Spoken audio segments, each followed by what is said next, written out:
my favourite tune about my favourite jumper. There we go. My favourite socks. My favourite socks. In front of the fireplace with a cravat and a pipe.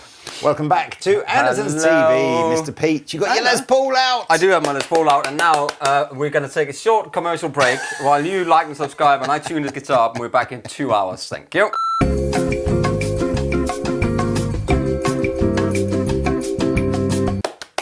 The very clever people at Boutique Amps, that's the sort of the stable that brings you Friedman and Tone King and Soldano and Wampler and Morgan, and if I've forgotten one, Synergy. Anyway, Synergy. It's a very clever group of people. They've been making pedals in this format for a few years now. Friedman was the first brand that they put in this sort of format. Yeah. The most successful one so far by some distance was last year's Tone King Imperial. Yeah, that's, and this year we now have another Tone King amplifier, the Royalist. If you haven't seen any of these pedals and you're going, I don't even know what it is it just a distortion pedal for an amp? It's like, no, it's not that. I mean, it could be that, but it's not primarily for that. It is a 312AX7 loaded recreation of what, Pete's point, the real amp would be in a pedal coupled with some appropriate IRs, so that essentially you take this pedal and you might use it into a recording desk, you might use it live, you might use it in 4-cable method with your guitar amplifier, but it gives you a hyper-realistic, I'm not even sure, if I use that term, it infers that somehow it's digitally recreating it, which it isn't. Right? It's not, because there's tubes in there. Yeah. So when I say hyper-realistic, I mean it's like it genuinely is the sort of a 3-tube circuit trying to get as close as you possibly can to what the full and it's got that doesn't even have an effects loop in it. So, you know, this has got lots of IOs and inputs and outputs. And one of the things that they've begun to introduce on last year's, I don't think it was out before this, but on last year's Imperial was this idea of this 0-watt power amplifier. And again, very much this pedal is not only trying to emulate the preamp element of the amps that we'll get to in a minute, but also allowing you to attenuate it in a way that really recreates how the power amp would drive by using one of the tubes in here with the phase inverter to actually try to genuinely recreate the way a big valve amplifier would overdrive as it got louder. We've also got reverb, we've got an effects loop, we've got IRs, I mentioned that, and we've got different modes. So look, if you've got one of the predecessors to this pedal, you know, Imperial or one of the Friedman IRX, IRD, or the Jakey Lee one, there's lots and lots of similarities. Let's go to what's specific about the Royalist. Yeah. So the Royalist is really a nod, an homage, some might say, to some of the early Marshalls that became so iconic in rock and blues music. So we have a 1964 voicing. They say here, smooth top end, lower gain, balanced, vintage warmth, inspired by early British blues stuff. So I guess you're talking JTM era. Yeah. 67, I knew that was coming. So that's the second mode. Crisp treble response, bolder mid-range, more aggressive bite that defined rock's formative years. Plexi? I know, I think more JMP maybe. JMP, 59 thing. Yeah, and then 1970, which would be where you were starting to get into your super lead kind of stuff, increased gain and tightness for that unmistakable high energy crunch. So we've also got a fat switch, an on and off sort of fat switch. We've got a 3-band EQ with our volume, and we've got the option to select an IR from here, or one of several IRs that are in here. Attenuation over here, reverb, digital reverb built in. Which that doesn't have either. No. It's a very, very old-fashioned amp. So let's go back to 1964, lower volumes. This is where I think, again, people don't realise just how amazing Marshall amps could sound clean with just a smidgen of hair. That reminds me. Do you know what? Sorry, sorry, because I know you want to just get to the playing. It's 2 channels, right? That's the other big thing with this. The same channel, right? It's literally 1 and 2, exactly the same. They will just be different if you set them differently. But you can have each channel with its own IR. It's whether the reverb's on and off for that. You can have, obviously, its own whatever mode you want it to be in. MIDI, so, 128 MIDI patches you can store in and reload via whatever. So that's going. Too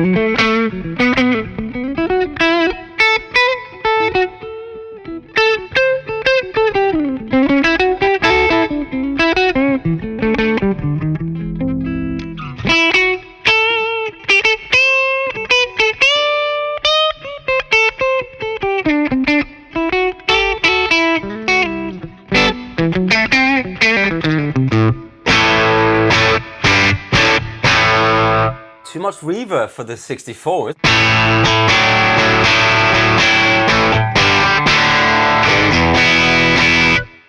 I do like that a lot. Yeah, it needs a bit of a tune, but keep going. No problem. We can wind that up a little bit. You're hearing this, by the way. These two XLR cables here are just going straight to our interface. So you're hearing exactly what this would sound like if you just put it into your interface or into your PA or whatever. By the way, of the IRs that we're using the middle one, which is actually a 112, yeah.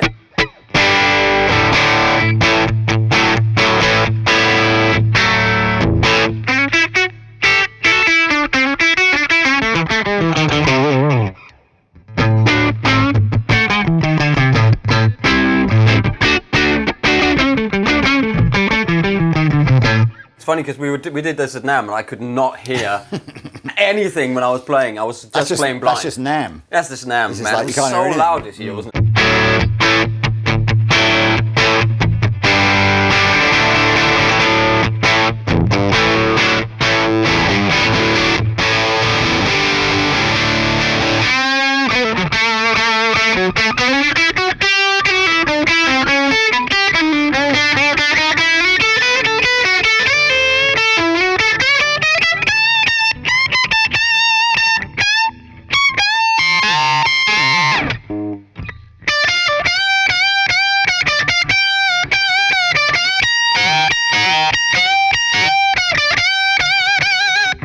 That was a bit of a free burn, isn't it? You're Lynyrd Skynyrd at the moment, aren't you? Yeah, I put it on the other day and it was Scout. It was like my daughter, 10 years old. She's like, do in the car. What are you singing that solo for? It's like, I don't know. So we put it on and it's really good. Let's step up to the 1967 mode. 67!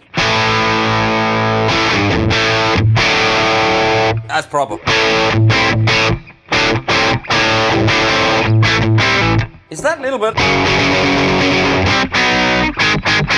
That is that kind of sound, isn't it?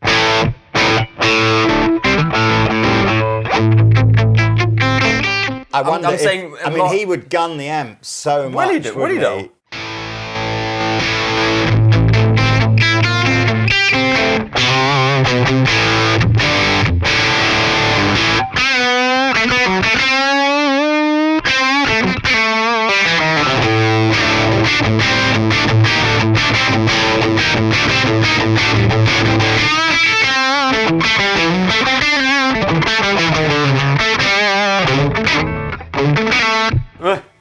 I think I'm hearing, but you'll know better. Feels pretty good. That sense of, and this is where the 0-watt power amplifier comes in. We're really making the amp flub and sag now by driving it that hard, which you may not want. You know, it's not necessarily always desirable, but that's the whole point of why this is kind of clever, because it does emulate that. Yeah. Glow of the tube and inside.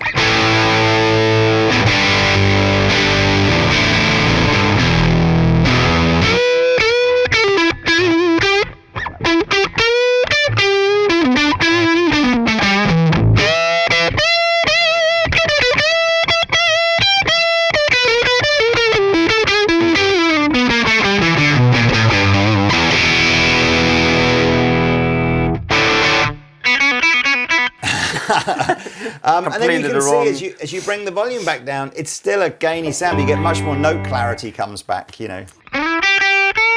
Clarity. Also, if you play it softly, if you play it...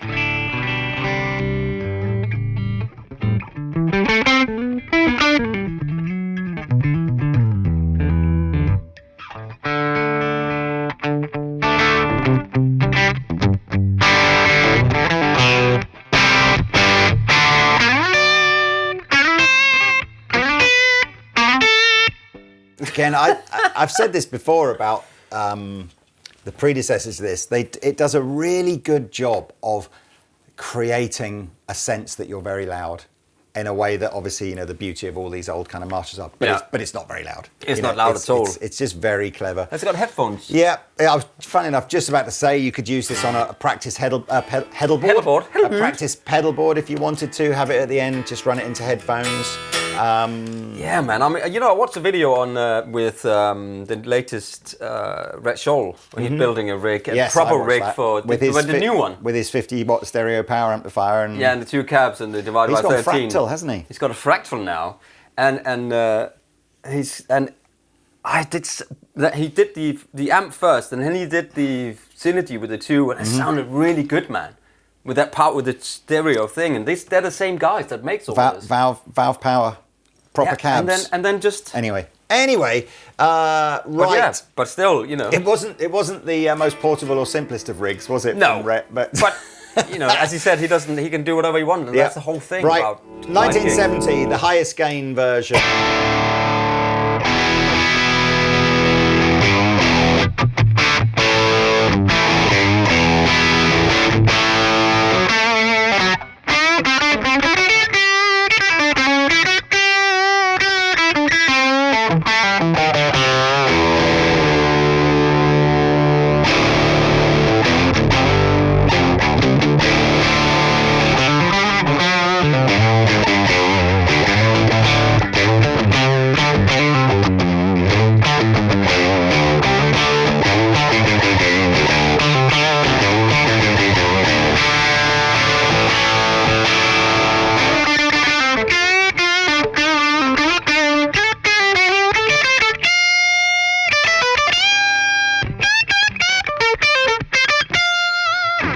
I like it. There's not much else to show. I will show you the editor. There's not much else to show you. It would be nice to hear it with a different guitar. Just maybe a quick flip through those 3 sounds. Should we do do a Tele or Stratty? But anything.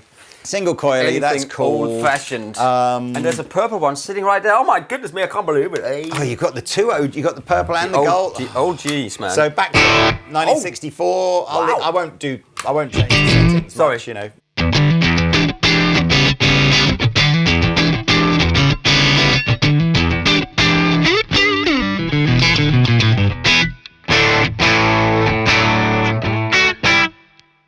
67.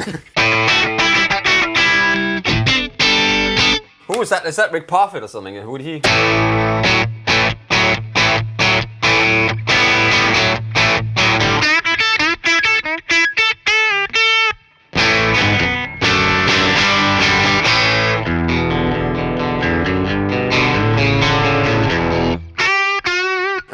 This is the highest gain.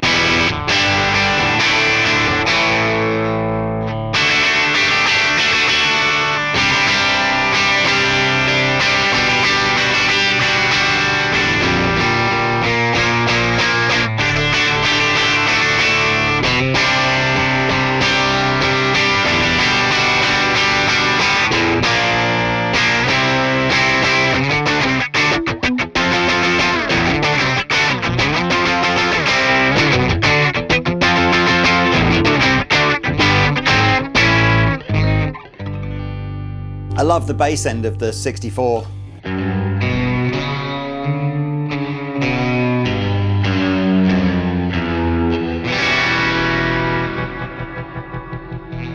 Mr. Bond. See, I couldn't do that with those new things on the new guitars. My finger would fly off. I'm just going to give you the 2-minute tour of the editor that comes with it, and then basically that's the end. Right, so your editor will show you a picture of your pedal. None of the knobs move. You can't adjust, if you want to adjust anything in terms of the knobs, you have to do it on the hardware. You don't do it on the editor. What you can do from the editor, though, are you elect which you want your IRs you want. I think it says there are 20 that come with this. The hardware itself can have 3 assigned to each channel, and they don't have to be the same 3. So I suppose you could have 6 different IRs on here. Or 7. You have got some subtle EQ stuff, so there is some high frequency sort of shelving and low frequency shelving here as well, but it's very, very subtle. I would suggest you just tune that to taste. Yeah. You can elect a couple of different modes for your reverb, so you might have tails on, tails off, and as Pete basically said, via MIDI, you can elect to have, you know, one set of settings on channel 1. And again, I don't mean where the knobs are, that you have to do manually, but you know, which IR is it going to recall? Is it going to be in its fat mode? Is it going to have some of these shelving options? You set all of that per channel, and then via MIDI, if you want to, you can change them. That's kind of what the editor looks like. It's a single screen, super easy way of just, you know, adding some additional little detail to your pedal. Let's show what a couple of the different IRs are, and maybe as well, our wonderful Taylor here said, could we do slightly more clean playing? So let's show you. That's probably a good way to do that. With the full attenuator all the way up, right, and get that. So here's the. So the first one is an Ownhammer 412 Pinstripe H25. So this is a 412 from 1967, using in a pinstripe finish. What's it mic'd with? Using a 57 Shure SM57, a Telefunken MD421, and a Roya 121 mic through a mid to late 1970s API 312 preamp.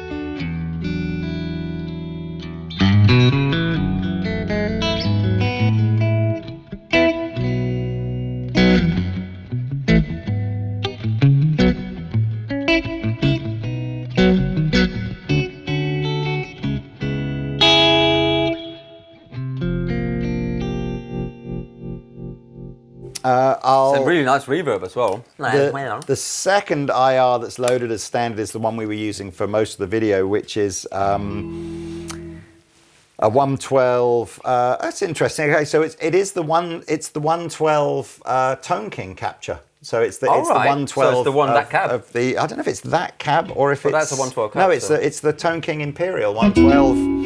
Okay. Using a Shure SM57, a Neumann U87, and a Roya 121. Wow, it's got about $5,000 worth of microphones on here, through the same API 312 preamp.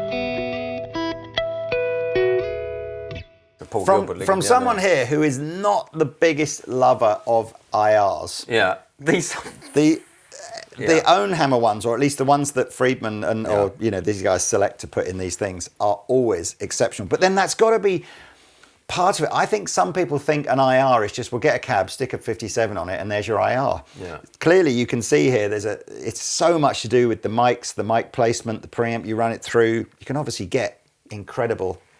Can I just add something to that? Because I think that's the same with if you go online and you get some free profiles or some free captures or some free whatever it might be for your Kemper, your QC or whatever. If you don't know what you're doing, it only sounds as good as how good it's captured, right? Yeah, I agree. And if you don't know what you're doing and you mic it up with a mouse's butthole, then you know it's a cow, whatever. It's not going to sound good. A mouse's butthole cow.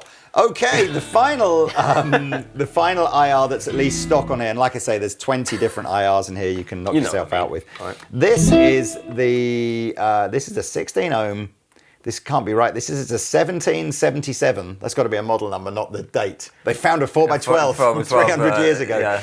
The Native 1777 Americans Cone first. Celestian Black Back G12 M75. From 1975. Okay.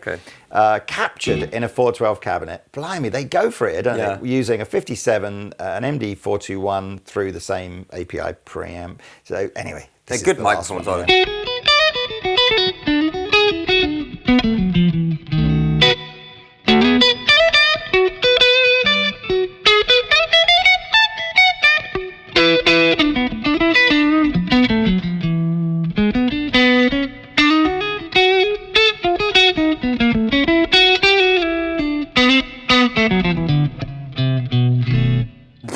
But that's, man, there you go. That's a clean sound as well.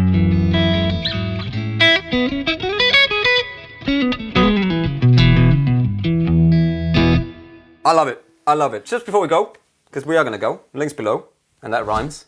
Yo. Yep. Do you want to know how much it is? Yes, I would love to know how much it is. It's the same as the other one, right? Yes, it's right. I believe it's in stock already. We've taken delivery prior to this video going live, which is great. Yeah. They're $5.99, same as the previous one. Which one would you have if you had to have one? If you can only pick one. That's what I was just going to come to. You were going to ask me, right?